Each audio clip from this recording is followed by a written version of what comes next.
आज पर्वत पहाड़वा आनंद भयो रे। आज पर्वत पहाड़वा आनंद भयो रे।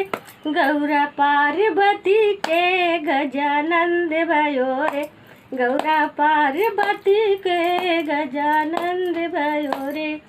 राम भी आए लक्ष्मण भी आए।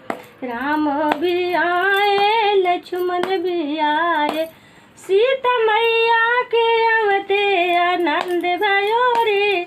सीता मैया के अवते आनंद भयो रे।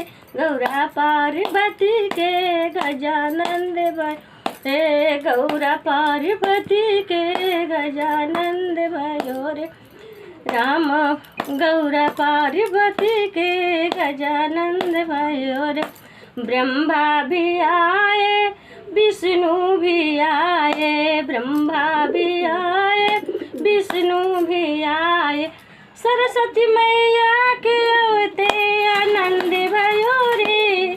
सरस्वती मैया के अवते आनंद भयो रे। गौरा पार्वती के गजानंद भयो रे। गौरा पार्वती के गजानंद भयो रे। दाऊ भी आए कृष्णा भी आए। दाऊ भी आए कृष्णा भी आए। राधे मैया के अवते आनंद भयो रे। राधे मैया के अवते आनंद भयो रे। गौरा पार्वती के गजानंद भयो रे। गौरा पार्वती के